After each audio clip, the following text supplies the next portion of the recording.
In the vastness of the galaxy, there was a species known as the Xalar. The Xalar were an advanced and ruthless race, feared across the cosmos for their highly efficient weaponry and their desire for domination. Their weapons, capable of disintegrating entire planets, had crushed countless civilizations, and their reputation struck fear into every species they encountered. The Xalar had been making their way through the galaxy, conquering world after world. But then they encountered Earth. Humanity, in the eyes of the Xalar, was primitive, just a species of insignificant creatures with no advanced technology, and certainly no means of resisting their might. It started with a simple reconnaissance mission. The Xalar dispatched a fleet to Earth, intending to enslave the population and add the planet to their ever-expanding empire. The first strike came as an assault on Earth's defense satellites, which were easily destroyed by the aliens' powerful energy beams.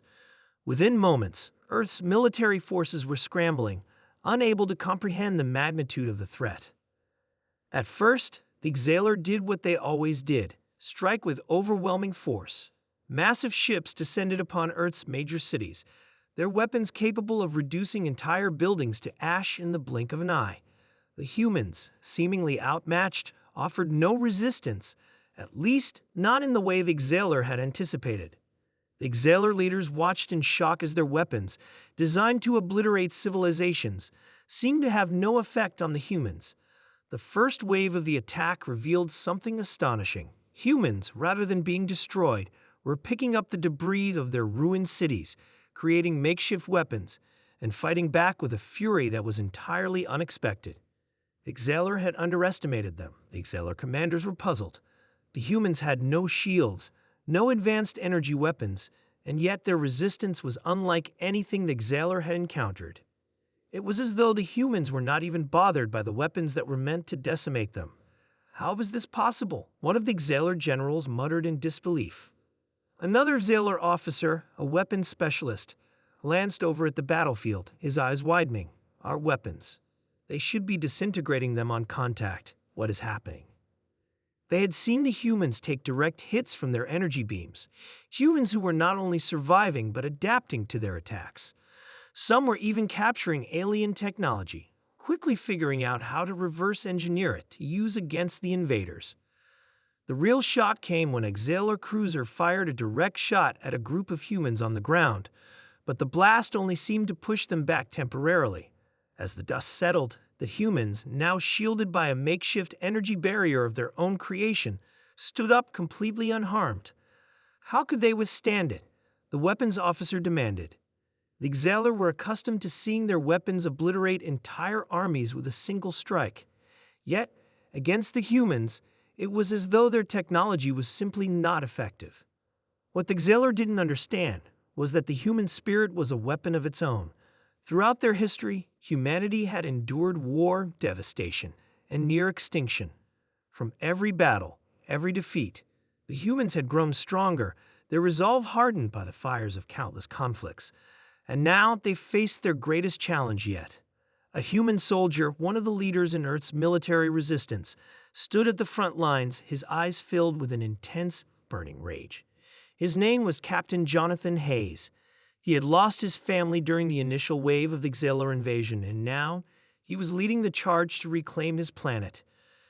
Despite the seemingly overwhelming power of the Xalar, Captain Hayes and his squad had proven to be an unstoppable force. The Xalar fired again, but this time the humans were prepared. Utilizing reverse-engineered alien tech, the humans deployed energy shields that reflected the Xalar's weapons back at them. The Xalar watched in horror as their own attacks were redirected, striking down their ships and soldiers. "What are these humans?" one of the Xalar commanders questioned. They should not be able to do this. "No species has ever withstood our weapons before," another officer exclaimed. Meanwhile, Captain Hayes led his troops toward the heart of the Xalar invasion fleet. The alien forces, stunned by the unexpected resistance, were struggling to keep their ground. The humans' immunity to their weapons, however, wasn't just about technology. It was something deeper. The humans were relentless. They fought with a passion that no weapon could destroy, a will to survive that no invader could break. The Xalar learned this the hard way as they watched their ships fall one by one to the human counteroffensive. In the skies above, Earth's makeshift fleet, constructed from salvaged alien technology and human ingenuity, took to the air. Human warships, once vulnerable, now roared with power as they engaged the remaining Xalar ships. The tables had turned. The Xalar generals were left scrambling, sending out desperate calls for reinforcements, but none arrived. The humans were systematically dismantling their forces, exploiting every weakness and showing no mercy. At the final battle, as the remaining Xalar cruisers tried to escape, the human fleet surrounded them. A single human ship, led by Captain Hayes, broke through the alien lines. With a single devastating strike, the human warship disabled the flagship of the Xalar.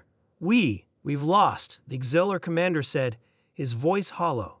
"These humans, they're unlike anything we've ever encountered." In the aftermath of the battle, as the last remnants of the Xalar forces were scattered, Earth stood victorious. The humans had shown the galaxy that no matter how advanced an enemy was, their weapons could never defeat the indomitable spirit of humanity. The Xalar, who had once believed themselves to be the supreme power in the universe, were forced to retreat in shame. They had encountered something they could not conquer, the sheer will of a species that had survived the darkest moments of its history and emerged stronger. And as the survivors of the Xalar fleet limped away, the humans stood tall, their resilience and ingenuity etched into the stars. No longer would any alien underestimate the power of Earth.